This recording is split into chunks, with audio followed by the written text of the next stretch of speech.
Perfect. Daniel, welcome to the show. Thanks for jumping on. Appreciate it. Yeah, my pleasure, mate. Anytime. Yeah, it's great to be here.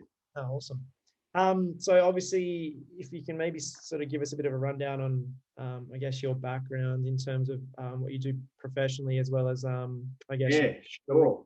Sure. I'd like to start with a bit of a disclaimer that you're taking don't take financial advice from a concreter. Yeah, so I'm a decorative concreter, but yeah, just been involved in crypto for I'd say a few years now, like a decent amount of time. So I've got some kind of understanding of the fundamentals.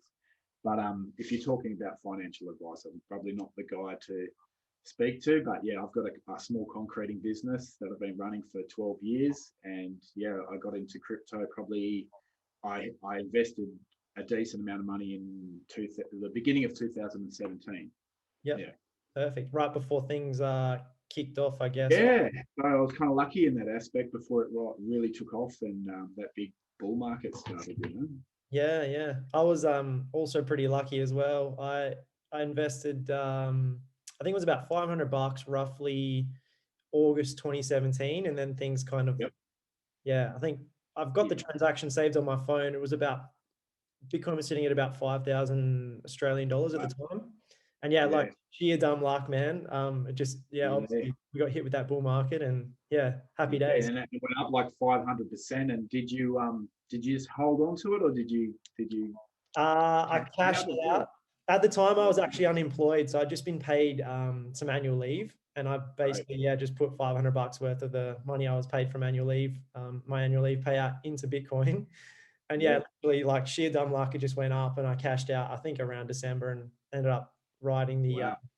the unemployment wave for a little while, living off the funds. So Yeah. Well, that was really good that you picked the top because yeah, a lot of people didn't. A lot of people like were starting to get into crypto around that time, and I was posting a lot about it in on my social media and stuff. I was really enthusiastic about the space, and then I kind of stopped posting after like it had a bit of a crash because I realized I might have been, you know, I just really felt so enthusiastic about the space. I wanted people to, hey, I found this thing, like everyone should have a look at it. And then a lot of people took my advice and they bought at the top, and obviously it crashed and they didn't hold on to it. And they thought it was, a bit of a Ponzi scheme or a scam or whatever you want to call it. But yeah, so I'm glad that we're kind of doing a podcast now, and I've started a bit of a chat room on Facebook, so people can get like the basics, the fundamentals, because I've made so many mistakes, and just beginners, just give them a bit of advice how to get into the space without getting ripped off, because there's so many scams that come along with crypto that gives it a bad name. yeah, Like in 2017, you saw the ICOs. You don't really see them now.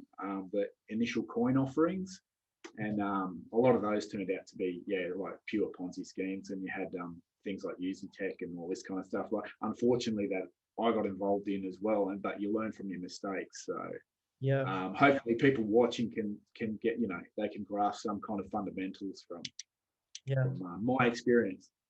yeah, definitely, definitely. Did you have, any, I guess, negative stories about ICOs that you might have invested in, or? Yeah, heaps. Yeah, Where do you want me to start? Yeah. yeah, So Uh, so I think the biggest mistake, which I kind of knew, like there was like auto trading bots. There was one, it was a multi-level marketing scheme called UsiTech. I don't know if you ever heard of it.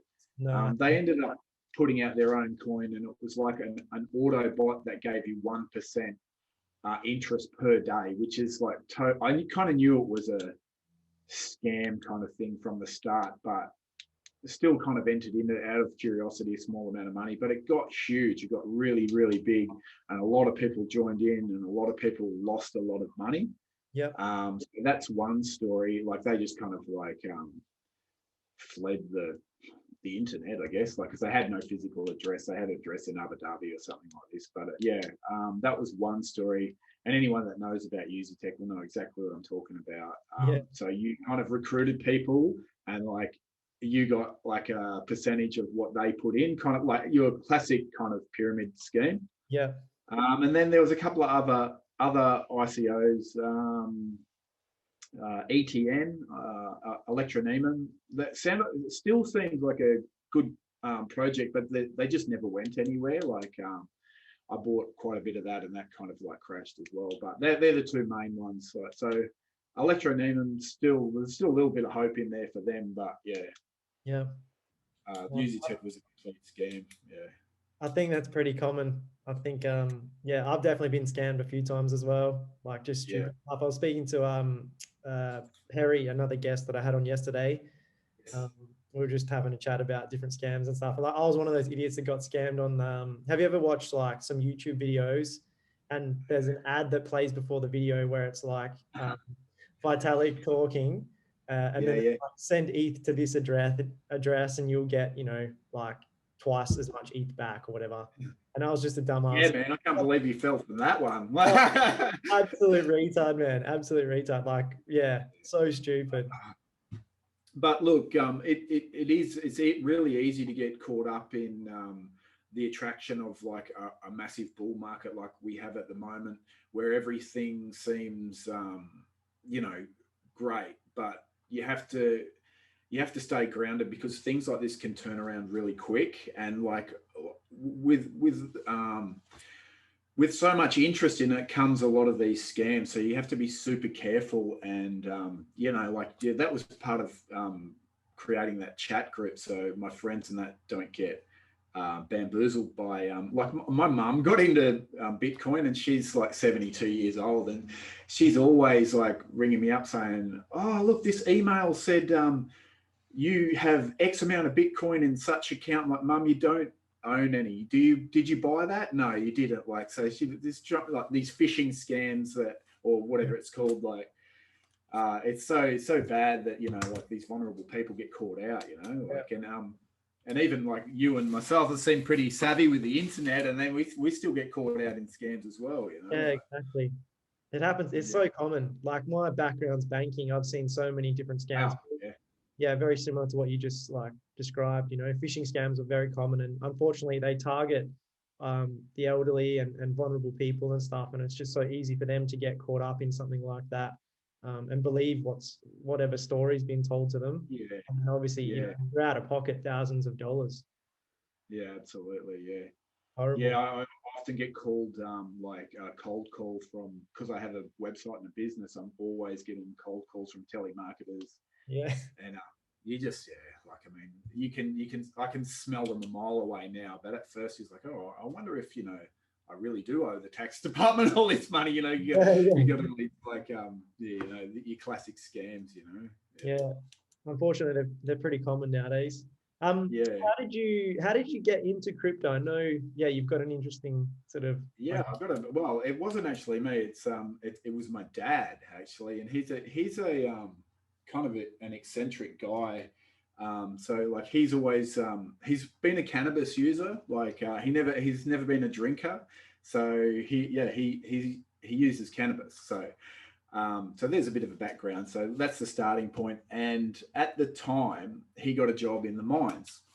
I think it was around about 2013, and he was buying this synthetic cannabis called Chronic. I don't know if you ever heard of like this thing. Yeah, I did. Yeah, so he was buying Chronic because they weren't testing for it on site. Like, I hope I don't like put my dad in this shit, but he's not working for that company anymore, so it doesn't matter. So he's like using this Chronic like after work, and he was buying it on on a website that was using Bitcoin. So he actually was looking at Bitcoin at around 2012 or 13 or something like that. I think it was like $6 a coin. Wow. So, but because he was using it as a currency, he never held on to any kind of thing. So okay. So that was my first kind of like exposure to it. Yep. And I'd kind of watched it go up and down over the years, and I joined an exchange called CoinTree, Australian one, like 2015 or something, just because I was interested in, because I'd been kind of watching it since back then, but never really purchased any.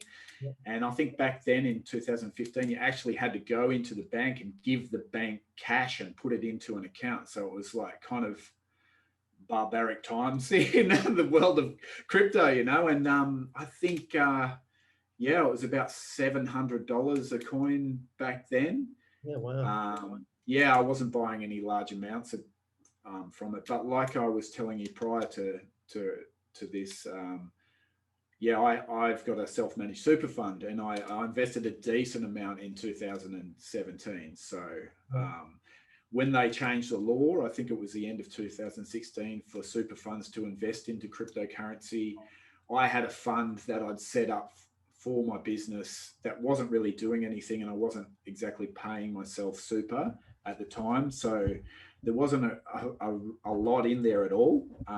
And there wasn't an emotional attachment to the money kind of thing. So I thought, yeah, well, I'm just going to take a risk and put all this money on Bitcoin, just Bitcoin, because I'm a bit of a maximalist. So I only really believe in the BTC, and I'm not a big fan of altcoins at all. Yeah. So I put the money on BTC, and I went through, yeah, all those market cycles. So I think it was July or maybe June of 2017, maybe the end of the financial year of 2016 or something. Yep. And yeah, so I'm still holding on to it, and at the moment it's looking pretty good. Yeah. Beautiful.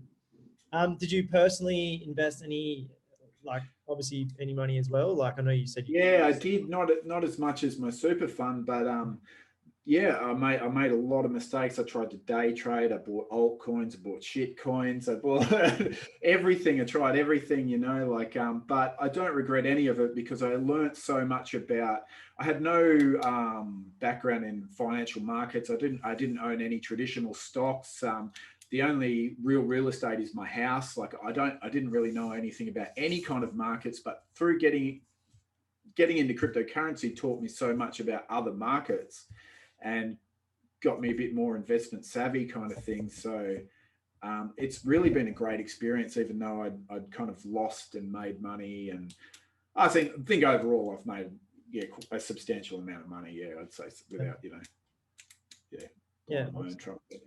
Yeah, that's good. Very good. Yeah, but probably from sheer luck, really. But yeah, so that's what I mean. Like I've got a good grasp of the fundamentals and a little bit of technical analysis, but yeah, by no means an expert or anything like that. But yeah, that's okay. That makes two of us then. Yeah. So I don't want to give people the wrong impression. Like you see so many people making content on TikTok and YouTube and all this kind of thing, and they've only just really got into the space. Yeah. And that's what I've realized a lot. I was like, these people don't actually know like what they're talking about, and just my own knowledge. I'm like, nah, that's not right. And then you kind of form your own opinion. And being in a lot of other trading groups online as well, is like you pick so much stuff up. And I was like, I actually have a pretty sound knowledge of this space. So, you know, like a lot of people are, making content and they don't know what they're talking about. They've been into it like they're flash in the pan kind of thing. And the next thing you know, they're making YouTube videos and TikToks and, you know, Yeah. It's an unfortunate part of the space, I reckon, because it's obviously gaining in popularity, which is, you know, a good thing. People like that start to kind of enter the space and unfortunately take advantage of the situation. And yeah, like you said, they don't actually really know what they're talking about.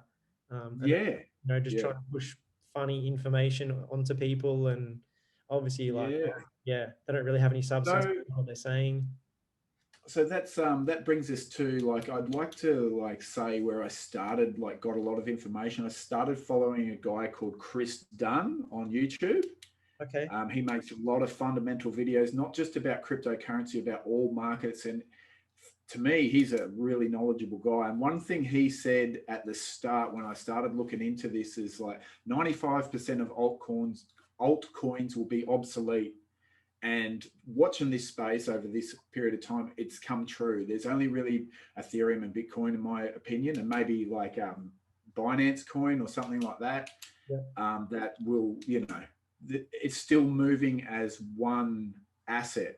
Cryptocurrency is one asset, not a bunch of coins. You know what I mean? Like not the 1,500 coins acting independently. So when you see the market move, it all moves at once kind of thing, like Yeah. some are moving independent of each other, but like when you see a 95% retracement, like in 2017, you see all those coins just get obliterated, so yeah. Yeah.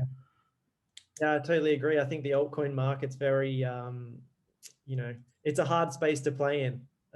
Yeah, but it's so attractive because they're making so much, like 200 and 300% on coins, and yeah, it's crazy. Most recently, like off the back of the GameStop sort of Wall Street Yes, saga, I saw Dogecoin. Doge.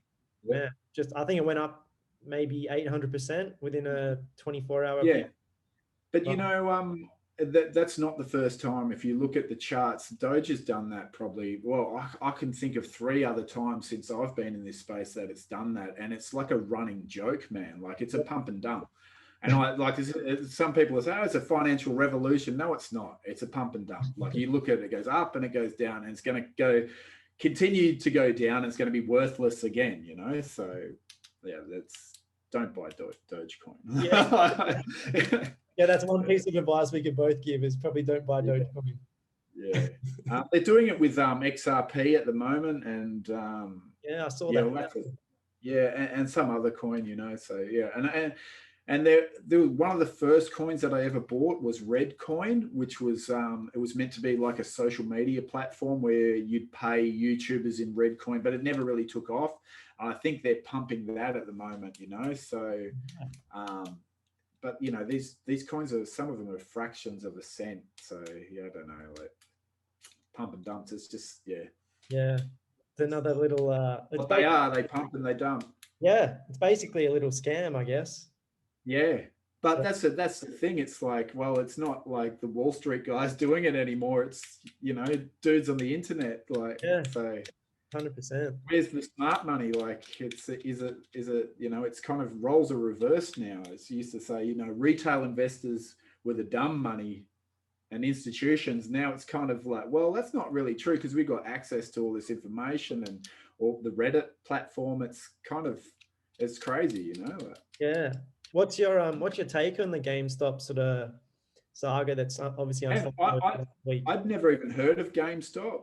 I'd only heard like from those articles and that, and it was funny. I just looked on Coin Market Cap and they had Wall Street Bets #1 coin above Bitcoin. Like, but then I was like, what's this? Like Wall Street Bets is a token, and I'm like, even like, oh, where do you buy it? And then I looked at disclaimer at the top. It's a joke. So, even Coin Market Cap's like got a little interest in memes and bloody pop culture. So yeah, it's like, oh, lucky I didn't like try hunting around for too long to buy this token because it doesn't exist. Yeah. Yeah. So so to answer your question, yeah, no, that's incredible, man. Like it's so crazy that people can do that these days. Yeah. I watched a sorry, I listened to a really good podcast with have you heard of the gentleman by the name of Chamath Palihapitiya? I may be incorrectly pronouncing that name, but anyway, long story short, he's a venture capitalist. He previously worked for Facebook, and now he's obviously in the crypto space. And he's like quite a big, like relatively well-known VC in the US who like promotes Bitcoin and cryptocurrency and stuff like that. But his background is in like financial markets and trading and stuff like that. Anyway, long story short, the podcast I was listening to, he actually had a really good summary, about a five or so minute summary of what actually happened, and like a really good timeline. So for anyone who hasn't heard it, I might chuck the link in underneath this video. But very good podcast, summarizes everything. So yeah, that's crazy. Interesting events. Yeah. Just how like you just said, like we all have now, we now all have access to this information, which maybe we didn't in the past. And all communicate with each other, pretty easily. I've actually never really used Reddit, to be honest. I've read threads and stuff on there and what have you. But yeah, it's crazy that, you can get a whole bunch of people that, describe themselves as degenerates sitting in their basement trading, and they can pull off something pretty hectic like what happened this past week with GameStop. Yeah, absolutely. What's that other 4chan? Were you ever on 4chan? I think it's called 8chan now. It's much the same, and yeah, there's a lot of information going about false and true information about. It's very similar to Reddit. It's just a bunch of nerds like talking about crypto and stocks and stuff. Yeah. Yeah. No, I haven't heard of it, but yeah, it sounds obviously. How old are you? Maybe that's before your time. I'm 28, so yeah. Oh wow. Okay. Yeah. So 4chan was like, that's where a lot of the original like internet slang came from, like LOL and all this kind of stuff was from 4chan, and a lot of memes and I think it was 4chan that the hodl. Someone was saying, "I want to hold," but he mistyped hodl. He wrote hodl. okay. So that's So 4chan was responsible for that kind of thing. Yeah. Interesting. I didn't know that. Yeah. So a lot of people don't even really know where the term hodl comes from. He's trying to type hold, but he wrote hodl. Yeah. Yeah, right. There you go. Tim Brune loves that expression. So hopefully, he'd probably know about 4chan because he's the same. Well, he's a bit older than me. He's about 4 years older than me. So, yeah. Where do you see the space going crypto wise? What do you sort of see taking off? Like I know a lot of new projects and stuff always coming out. Like I think some relatively popular ones at the moment are insurance and lending and that sort of thing. Where do you sort of see the space heading? I absolutely, and I talk to my brother about this regularly. Like it's where the future's going. It's especially with the stuff like DeFi and there's a coin like just for an example, Ontology coin that transfers information. My brother's talking about developing something digital art through a token. I don't know exactly how it works, but and I'm not across how all these projects work, like technically, but I think it's kind of like where we were in the .com era when we started like looking at emails and Google and stuff like that. It's like if you don't get on board with this technology, you're going to get left behind. Yeah. And I think even like you were in the banking sector, like isn't Osco and all that stuff running on some kind of blockchain anyway? Like they're using some kind of blockchain technology, and I believe a basic version of the blockchain. Yeah. Yeah. So blockchain in itself is I think we're going to come around, and it's going to be a household thing, especially with the PayPal and all this stuff is going to get more user friendly, and I guess it's the prophecy is going to come true. Like everyone's going to be using Bitcoin, and it's going to. Well, that's another thing too. I don't know what you think about what happens when the last Bitcoin's mined.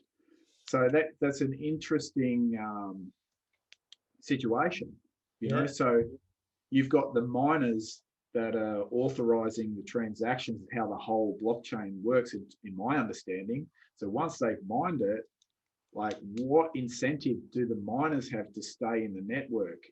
I guess there's transaction fees, or the price has to reflect the mining difficulty. So the mathematics of also, so what I'm trying to say is the mathematics of it, the price has to continue to go up for the system to work.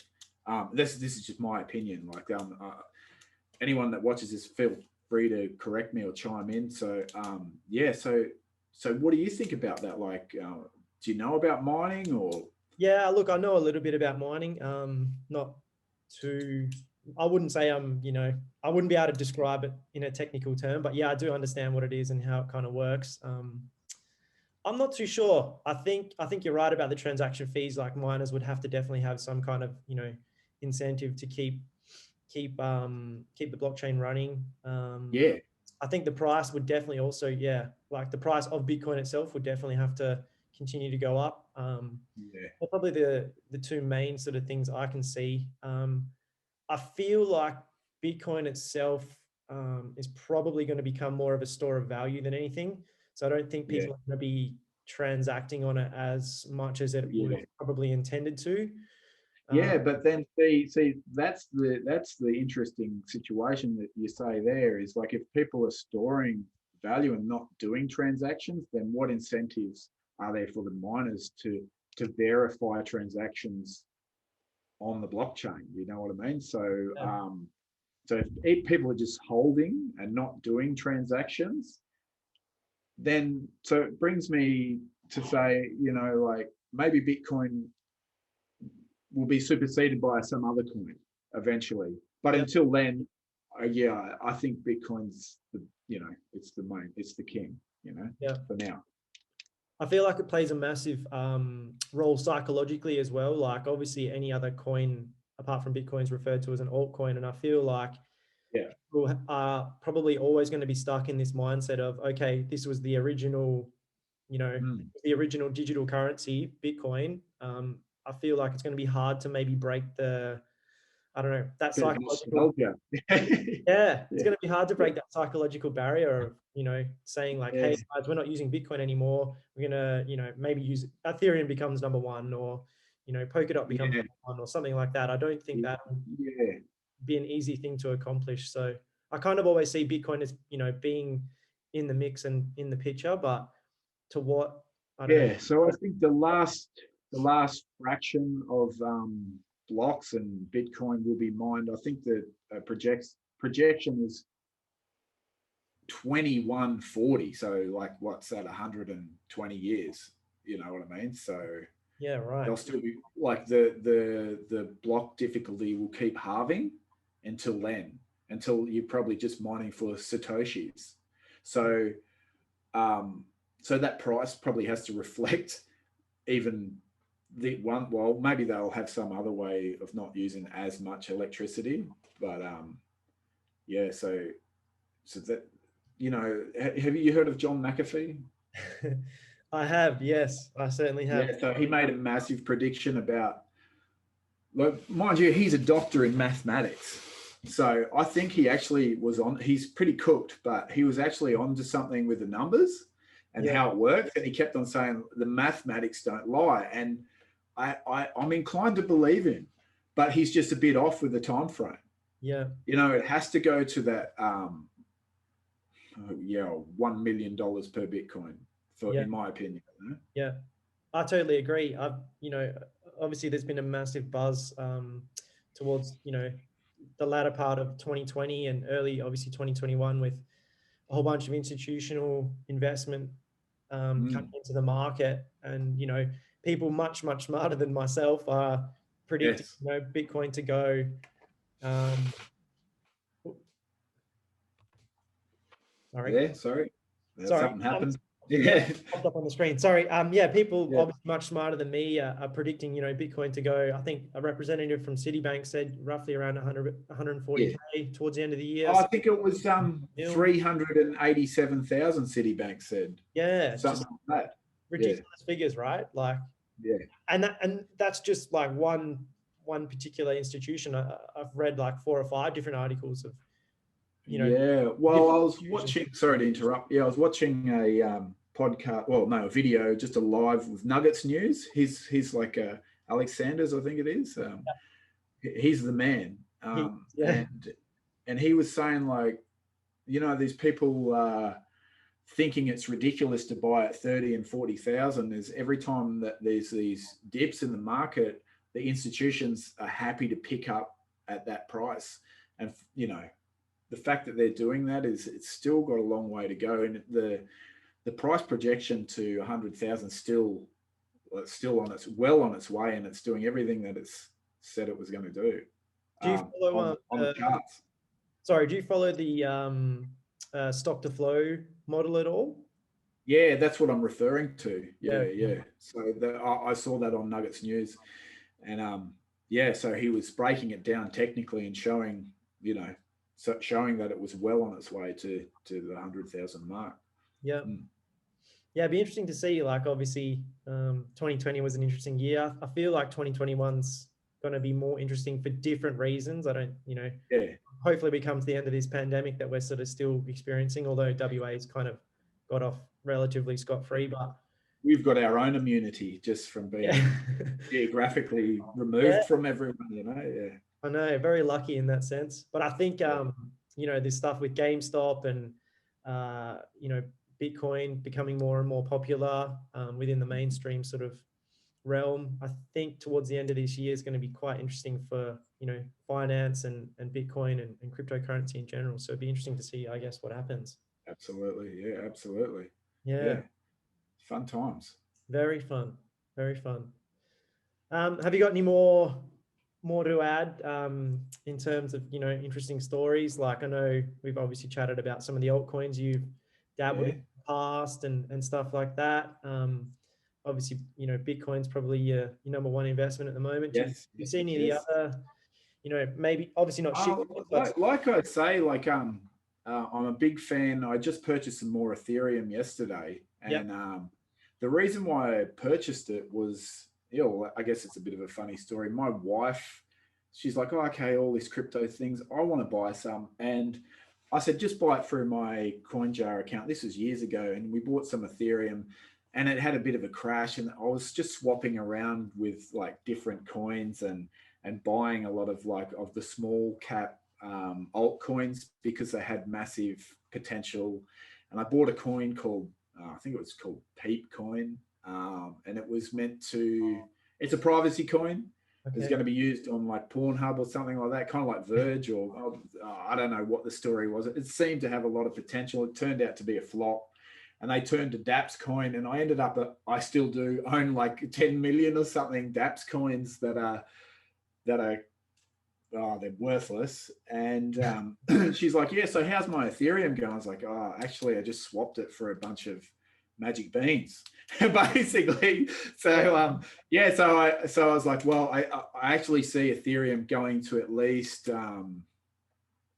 So if you look at the last like 2017's run, like right up to like if you to do another projection, you just take that amount of growth and you stack it on top of the chart. So I think that takes it up to 2,700. So I can see it at least doubling, yep, maybe even more than that. So yeah, so I rebought her coins that we bought at 1,000 Australian dollars. I think it's worth 1,800 or something now. So yeah, so I rebought the Ethereum at an inflated price later on. But yeah, yeah, I think Ethereum's going to be big. I think Binance Coin is doing there's so many options with Binance. Like anyone that's not into Binance should have a look at it. Do it like all this staking. Staking's another big one. The Binance staking, where you get tokens for just holding Binance. The fact that Binance is such a big exchange, having their own coin, I can only see that going like big, and yeah, there's so much more than just peer-to-peer transactions that they're doing, yeah, staking being one, savings, like using stable coins for savings and getting 10 and 12% interest rather than having a bank. So if you to take your that's kind of where we're heading to, in my opinion. Like you have all these Australian dollars in your bank account, you're not getting any interest on them. And eventually, like other countries, you're going to have negative interest rates. You're going to have to pay to keep your money in a bank. Where something like Binance, there you change your currency into a stable coin where it's basically one for one, and you're getting 10 and 12% interest per year. So the attraction of, and once they have these cards that CoinJar's got a card, and once Binance releases their card, I think that's going to be a game changer, where people are just going to store their money on exchanges. yeah, But I know there's a lot of trepidation about exchanges, like security, and that's the whole thing with this pandemic as well. Everyone's got to be savvy with everyone's working from home, and all these things. People have to be up to date with cybersecurity. So yeah, yeah, I'm a big advocate of Binance. There's like so many options and stuff. It's a fun little thing. I don't know if you're on Binance, but it's a yeah, bit hard to get your head around at first with all these little applications that they've got on it. Like you've got yeah, even like little games that you can play with, battling for long and short, and yeah, yeah. it's crazy. Yeah, Yeah. I actually use Binance as my main Oh wow, yeah, exchange. So I enjoy using yeah, it. same It's actually here. very Yeah, user friendly. yeah, yeah, absolutely. Like I've used Uniswap, or I actually still do use Uniswap, and I find that Yeah, like relatively, it's not straightforward. Like I understand how it works and how to swap one token for another and stuff like that, yeah, but it's not very straightforward. Binance is very, very easy and yeah, quite well yeah, laid out. I reckon the charts and stuff are pretty yeah. easy to make sense of and stuff like that. So Yeah, that's the thing with the DeFi thing. So Binance kind of does it for you without like having to use MetaMask, and which can seem really complicated for people. Like I still can't get, my brother's all over it, so you really should talk to him about the DeFi, decentralized finance protocols, because he was in this thing called Pancake Swap. I don't know if you heard that one. It's I just have, one of yeah, the tokens that you get, and yeah, I don't know if it was luck, but he made a lot of money on that one. And we've got another friend into DeFi as well. So I mean, at first I thought it was a bit of a sham, but I think a lot of people don't even realize how money works. So yeah, the fundamentals of money is really strange. It's like we've got governments giving stimulus out there, spending money into existence, yeah, and we've got money from the Reserve Bank. You'd probably know more about this than me, but it's like, well, what's money? What a piece of paper. I remember one of the first questions that I ever asked something as a 4-year-old kid is like, why is this piece of paper worth something? And I couldn't really get a clear answer. It's like, why can't I draw like my own money up? So, well, you can in a way, you know what I mean? Like, so printed money is it's a promissory note that I owe you money in silver or gold or oil or petrol or something that is backed, but we're not backed by that anymore. no, We're backed by debt, yeah. loans. Is that correct? Like, yeah. So, Yeah, in a nutshell, I think I think in an easy way to explain it, I guess that would probably be a correct answer. I think the value of money is a little bit more complicated than that. Obviously, it's based off of yeah, sure. a country's economy and that sort of thing. But Yeah, what goes into those buckets is, like a whole bunch of things. And I think it gets relatively complicated to give a proper, complex, correct answer.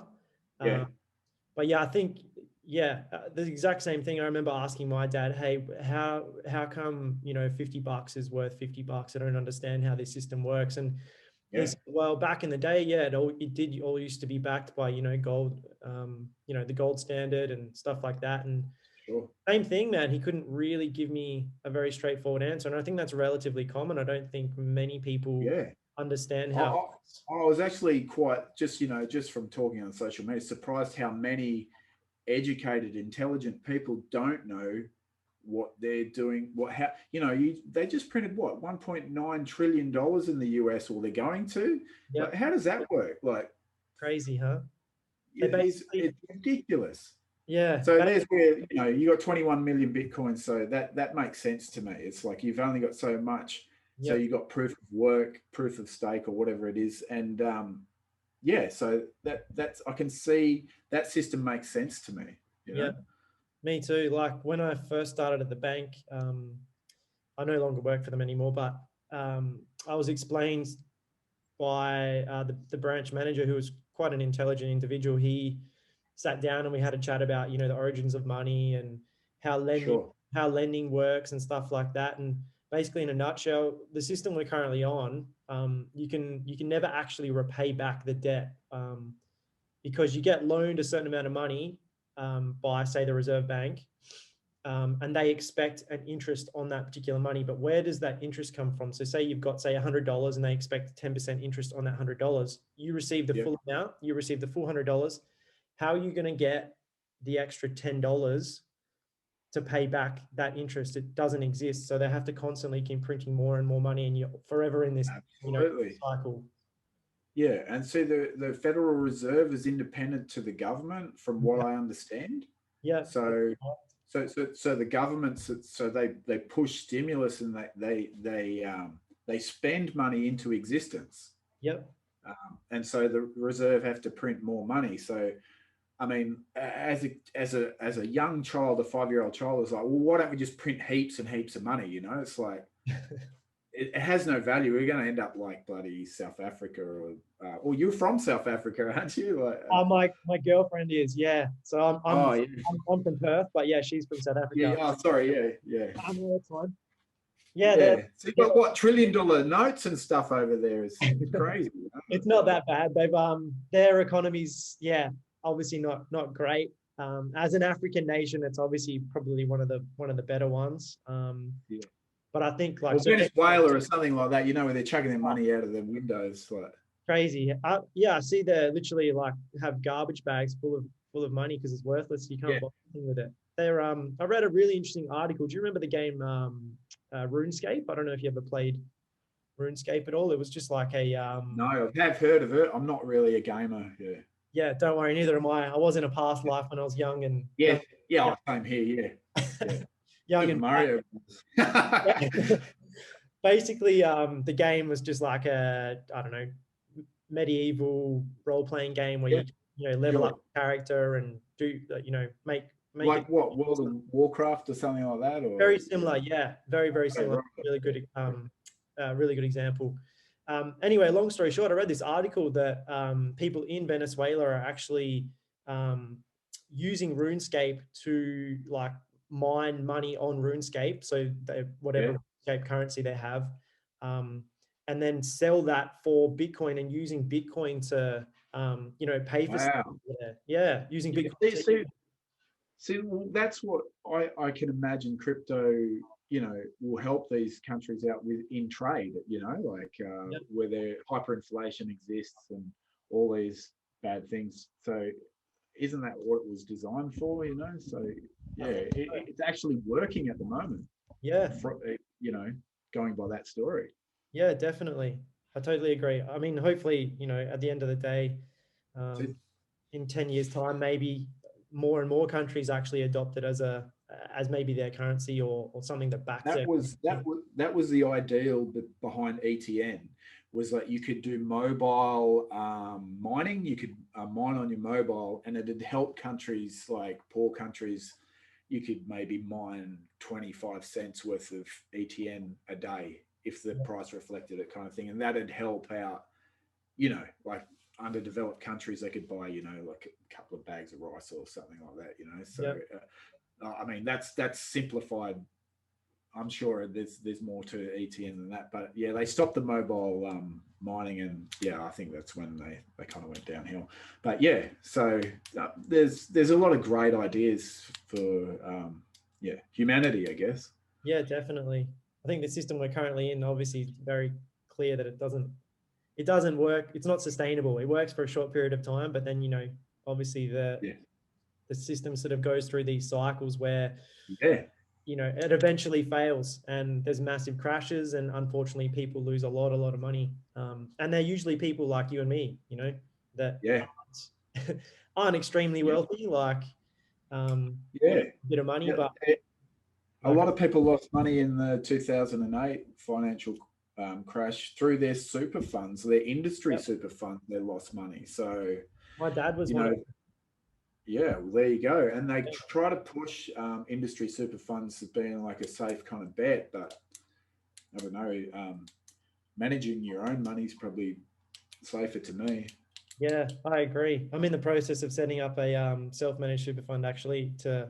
Yeah, did you contact my friend John or? I've spoken to him online, but I haven't actually formally met him yet. But I've spoken to him. A little bit of advice. So cool. So I'm gonna go down. He'll point you the way to go. I mean, he's not a like across the whole crypto scene, but he has auditors and stuff that are really involved in crypto, and that's another aspect. Crypto tax and how to report, and a lot of people don't understand the tax implications of buying and selling crypto, even personally, like even from one coin to another, there is tax implications. This is something that for people to look into also, Yeah, my guest yesterday, Perry. So he's an accountant. Doesn't practice anymore, but yeah, his background was accounting, and he dealt with a lot of customers that, yeah, basically the same thing you've just described, where you know, trading might be day trading crypto or something like that, and you exchange one coin for another.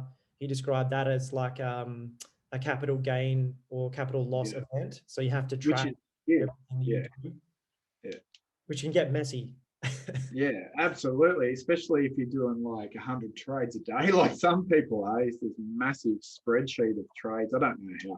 Like, so that brings us to regulation as well. Like, so, I mean, I think regulation's really good, but it's still relatively, there's a lot of like gray areas, Yeah, so it's definitely. still not totally regulated.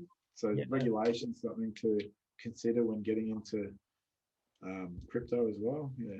yeah, yeah, definitely. You kind of have to know what you're doing, I suppose. Like, there's a few things you can get away with. Perry was describing a couple of things, you know, that might, stand up, Mm. gray areas, I guess you could call them. But Yep. for the most part, yeah, you know, the regulation, I think, I guess, lacks behind the technology. I think that the crypto space Yes. itself Yeah. is so fast that Yep. obviously the regulation like takes a while to put into place, and they're already behind the eight ball as you kind of, you know, see the technological advancements of the crypto space just moving at such an Yeah. astronomical pace. Yeah, the legislation and regulation behind it can't keep up. So that's Yeah. another obviously entirely So, different issue, so I I guess. mean, that's kind of relevant to my situation with the superannuation. Well, it's pretty cut and clear because I've only ever held. There's only ever been one transaction. It's the buying and holding of it. So when I print out each year, because you have to be audited each year for the self-managed fund, you can print out from your Trezor what transactions have. But it's just a wallet address. So how, like, if like the tax department or whoever regulating body was going to look at like what is this address? I know you can look at addresses on the blockchain, but how would they know what it was? Because you can have deductions like any other business. So I can say I transferred this money to this person for these goods and services. How would you ever know what it was? I mean, like someone could probably answer that, but for me, looking and being involved in a super fund, it's like it's just a wallet address. So Yeah, how do you know what it's for? Because I said that, like so you really just there are probably a lot of loopholes and um, yeah, grey areas in the regulation and tax and all that. So yeah, yeah, yeah, definitely. It's a yeah. My tax this year is going to be a nice eye-opening experience, unfortunately. yeah. Yeah, Yeah, I think, or maybe that you or Pry, I guess, would probably be able to shed some light on like, I think there's a threshold too. Like, if you're probably doing a lot of money trading and holding and buying and selling, there's probably, but I think if it's not a lot, it's like, I don't know how much reporting has to be done on it. You know what I mean? So, yeah, yeah. And then what if you're using the foreign exchange? So I'm using what Binance, it's not even Australian owned. Like, what I mean, of course, you're probably meant to report your capital gains, but yeah, um, how do they know? yeah. I don't know, because you with Binance you don't sign up with. Do you use personal details? I can't remember when I. Yeah, there's the KYC. It's your driver's There license, it is. but there's Okay, no yeah, tax file number, and there's like uh, my brother would probably know a bit more because he's withdrawn like decent amount of money straight, and they paid instantly, like within 60 seconds into his bank. crazy, hey? Uh, yeah, so I don't know how much actual for me. Like I've given him a driver's license. I think that's about it. Yeah, Yeah, yeah. Your brother, is he? What does he do? Obviously, in the space, is he a he's a developer? clinical psychologist, Okay, but he's got a degree. He's not working at the moment because he's doing a law degree. So he's like in his 30s doing degrees. He's like a full time student, if you ask me. But wow, yeah, he's pretty switched on to yeah. Like I got into crypto before him, and he actually joined my super fund because you can add members. yep, So we had big plans of like buying and selling, and like we wanted like more leverage. So he put his super into mine as well. But the more we read the legislation, we decided to we'll just hold this because it can get really messy, and because you get audited, you don't want to play around with it, kind of thing. But so he's got a degree in psychology. He's studying a law degree at the moment. He's also an ex-pro MMA fighter. He's an interesting dude. Yeah. Wow. Where did he train and all that? He lives in Cairns. He trained at Fusion Fight Center. He's currently training at Jigsaw in Edmonton. Okay. I think he's a purple belt, 4-stripe purple belt. Yeah. And he was like myself. We started MMA before jiu-jitsu. Yeah. Okay. That's another story. I don't know if you want to incorporate it into your crypto podcast. Yeah, of course. So you've got an interesting, yes. You've got an interesting jiu-jitsu, I guess, background and story. So you obviously got started through MMA. Then obviously, I don't know if you're still playing MMA anymore. No, not really. Just for a bit of fitness. That's still at ammo, really just doing the fitness, kickboxing, but no striking really, sparring or anything like that. Yeah. And so you got into MMA, transitioned to jiu-jitsu, and you're a brown belt in jiu-jitsu under Adam Metcalf. Yeah, that's right. Yep, that's correct. Yeah. Yeah, and you've had an stripes on the old brown belt, so yeah, it's great. Yeah. I started with in Sydney with Anthony Lang, and we were learning. I don't know, it's probably before your time as well. It's called the John Will shoot fighting system, which is essentially MMA. And it had a couple of levels of belts. So I believe that I'm a red belt in shoot fighting or something like this. I don't know. It's he had I don't know what it was like, white, green, orange, red, black or something like in John's shoot fighting system. Yep. So we started that, and then I did a few shooting fights. So with Shudo, did Shudo, C class Shudo, B class Shudo. Yeah. And then I wasn't really doing jiu-jitsu. I'd done a few lessons, but that kind of got me into doing jiu-jitsu. Yeah, awesome. And that was in 2007. Yeah. Oh wow, quite a while. What's that? Coming up for 14 years. Yeah. Yep. Wow. Yep. How long have you been doing jiu-jitsu for?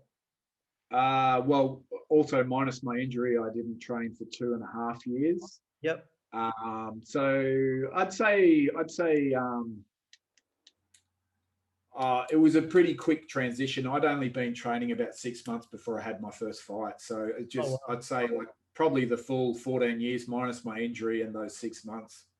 So I'd say a good 10 years, 11 years. Yeah. Yeah. Wow. Yeah. But then, you have things that kind of stop you training regularly, like having kids, injuries, this and that. So, I mean, it's not like I was going every day for 10 years. It's, have really good consistent runs and then a bit of a break and then another consistent run. But yeah, it's been good lately, pretty consistent. Yeah. Are you happy to chat a little bit about your injury that you've overcome? Yeah, sure. Yeah. I broke my C5 and C6 in a tournament in 2016 March, and had actual severed my spinal cord. Had surgery and fused disc. I've got a 75 mil. I think it's 75 mil. I've got a large plate in my neck. Yeah, that holds the two discs together. So I'm training again, but not at the capacity at competition level or anything like that. So and I had to have long recovery from that, and a lot of physio and stuff. Yeah. So that period took about 2.5 years, and I never thought I would return to jiu-jitsu, but I made a return to it, and I'm still training in some kind of capacity, Yeah. That's good. How obviously, so 2.5 years you had off in total. How has returning to training been? Obviously it was affected. You had to sort of, be careful with, I guess, who you roll with and. Oh yeah. There was heaps of trepidation and it was a lot of anxiety about it. And then I had to also with my family, my wife, she's like, whoa, what, you're going back to jiu-jitsu? That's crazy, but she knew that, like there was something missing in my life. You know what I mean? Like Yeah. it's such a passion for it, and not only it's just a social thing as well. Like all my friends, you know, all the friendships and stuff that I've built through jiu-jitsu, you know, I wanted to go back to that kind of thing. And my son's training now, so we train together down at Emma, so that's awesome. Yeah. But yeah, at first I was like, yeah, like going with lighter guys, not training really, like not rolling really hard, flow rolling, and then my body was taking a long time to recover because I wasn't used to just the bumps and bruises and stretches and pulled muscles. And I was so excited to be back. I'd have a massive open mat. I'd roll everyone, and I'd be sore for 3 or 4 days. I was like, fuck, like just binge trained kind of thing. Like, and it took me about probably a good part of a year to get my conditioning back where I was recovering and not being sore. So Yeah. now I don't really get sore anymore. Yeah, and that's I've been back over 2 years. Yeah, Awesome. yeah. So And it's been a long road. Yeah. you haven't had any like issues with the neck or anything since returning? No, I've had a few muscular strains where I've kind of like, to be honest, been a little bit worried. Like, I hope that's not anything like a ligament or anything worse than a muscle sprain. But yeah, they've just everything I've had has been muscular, probably a bit tied up in the traps because yeah, I am a bit worried about my neck, so I'm very tense. You know Yeah. what I mean? Like, yeah, but I've started to relax and roll and I I don't roll for competition, and I don't like, if I'm in a bad position, I'll just tap out. I don't like getting stacked or guillotined or anything like that. So all Yeah. my training partners are real considerate, and the culture that Adam's built on the mats is awesome. It's like everyone's hell respectful and stuff. So you get one or two people that go pretty hard, but they're normally beginners. Yeah. So just kind of stay away from the heavier guys and roll the higher belts. Yeah, That's awesome. yeah, man. Very good. And what about you? Like, how's the gym going? Like, it's going Good. good? Yeah, really good. Yeah, we're basically at capacity now for the facility we train out of. So Oh, um, yeah, we're basically signing a lease pretty soon at another facility, very, very close to where we currently are, which is good. It'll basically double our mat space and give us, more, what's the word, like flexibility with times to sure. train and stuff like that. It's going to still be within another like gym facility, but Yep. basically we're going to be like renting the like mezzanine level off of them. And it's about 180 square meters. So it's pretty much going to map, say 160 square meters of this Wow. facility. And yeah, it'll double our mat space and, hopefully things will pick up in terms And of, you uh, guys are turning a profit in the gym, or? are we turning a profit? Yeah. Yeah, like the business has always been like in the green. We've never had to really fork out Cool. any of our own money, which is good. But I mean, it doesn't kill the pig, like it's not enough to both sort of. Stop your full-time job. Yeah, that's the dream, though. Yeah, Isn't it? yeah, that's it. Yeah. So this will be a bit of a sort of step in the right direction in terms of getting that to happen eventually. Yeah. Um, Yeah. but yeah, it's good. Like we've never had to fork out any money for it. It's always just paid for itself. And like Yeah. a couple of times we've been able to travel. So we've been to Machado National Tournament, which the business Yeah. paid for Oh, and awesome. stuff like that, which was cool. So I've- Imagine if you put some of your profits into BTC back in the day. Like, yeah, yeah. we've just actually opened a business account with CoinJar Oh, to wow. do that. So we're just going to put a small percentage of each pay. Cool. We don't pay ourselves a wage at all. We donate Yeah. our time to the business and don't take anything back from it in form Yep. in terms of a paycheck. But we are going to start putting a little bit of money into Bitcoin and Ethereum are the two main ones we're going to dabble in. Yep. So yeah, And CoinJar. do you guys own any traditional stocks, or are you into any like I dabbled for a while using oh, ComSec just for me personally. yep. Um, but like I get frustrated. Like you've got to have probably, I don't know, say maybe 5 grand saved up because you've obviously, you've got minimum amount of trade that you can Yeah. do. I think with CommSec it's $500, whereas with crypto you can invest, say, Yeah. 50 bucks. $50. Yeah. Yeah. So I kind of got frustrated and turned off a little bit by that. I understood how placing a trade would take 72 hours to clear and all that sort of stuff. But Yeah. you couldn't basically, you'd still have to wait for that transaction to go through. I couldn't just go trade it almost instantly like you can in crypto. And then, maybe you're like, okay, actually, I don't really think that was maybe a good idea, or another opportunity, pops up and you want to use that money you've invested somewhere else. Like you still got to wait, time. And the market doesn't run 24/7, does it? No. It's like it closes on the weekends. Yeah, exactly. Like I don't know. I feel like some of the fundamental stuff definitely obviously crosses over both through obviously the stock market and crypto, but I think practically they work very, very different. Yeah, I don't know. Do you have any stocks yourself? Do you own any? No, I've got a small amount. I got this thing called Raise, and I've just downloaded Stake, but I haven't got any substantial amount. I want to. I've got a few things that I'm interested in, like the Chinese version of Tesla. Okay. It's called Neo and Xpeng. It's something that I'm looking at. And I want to diversify a bit as well. So I thought it probably the sensible thing to do. But I'm basically 100% crypto. Yeah. But there's this thing called Raise. I think it's an app on your phone that takes, it rounds every cent up to $1 and takes that cent and invests it into stocks. And they're pretty safe stocks. Yeah. So that's really, this is like maybe a couple $100 in there, nothing crazy, Yeah. There's a similar app called. I've never really had that attraction to go into. I probably should, but I have a bit more of a look at traditional stocks. Probably less volatile for sure. Yeah. Yeah, definitely. There's a very similar app called Bamboo, which does the exact same thing you're just describing with Raise, but for crypto. Yeah, I don't know if you've heard of it. Yeah, I saw that on Nuggets, and if you use his code or something, you get I don't know $20 or something like that. Yeah. Yeah. Right. Interesting. Yeah. Very interesting. Yeah, man. Look, did you have anything else you wanted to add, or? No, I don't know. It's probably people are not going to tune in for that. Listen to me yammer on about crypto for more than an hour. They've probably got about 7 minutes in them. But no, unless you want to say anything, no, I'm cool. Yeah. Just obviously, thanks very much for donating your time, man. Really appreciate it. Yeah.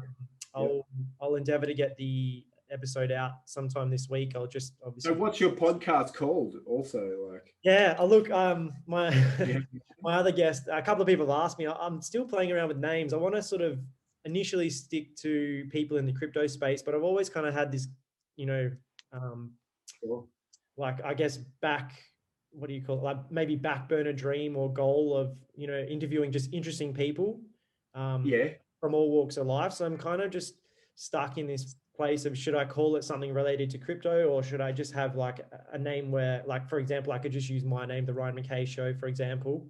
Where I could just get interesting guests on, like similar to, I guess, how Joe Rogan runs his podcast. So I'm not too sure. I'm probably. That's probably a good idea, just not to limit your audience to crypto. And because I mean, yes, so many people that you could, so many people that we know that are interesting, that's not just involved in crypto. Yeah, exactly. Like you could chat to, I could chat to Adam Jarks, who's also, sure, jiu-jitsu black belt, stuff like that. Adam Metcalf, I guess most people from Armour I could probably chat to. Everyone's got an interesting story, don't they? Exactly, man. So I'm sort of stuck in that mindset, but I think I'm just going to go with something relatively generic and not really pigeonhole my audience. So the Ryan Show. Yeah. Ryan with an I. Everyone thinks my name is pronounced Rianne. So I was when I first, because I was friends with you online, I was talking to Adam Jarks, and I was saying Rian. Rian's good. I was like saying it like a Portuguese or Rian, you know what I mean, like a Brazilian. Like no, it's actually Ryan, mate. Oh, okay, good one. I used to get that heaps. Like anytime we had a new relief teacher or something like that in school, I would literally I'd call out the roll, and it'd always be Rian. Is Rian here? Like I get So Ryan with an I. Ryan with an I. That's it. Cool. No, Hey, awesome. you could call the show Ryan with an I. I was thinking something like that, like yeah, just a funny play on words or whatever. So it's not a Yeah, bad. no, that's great, man. No, I appreciate you yeah, wanting to interview me for a start. And yeah, thanks for joining my group on West Coast Crypto as well. Yeah.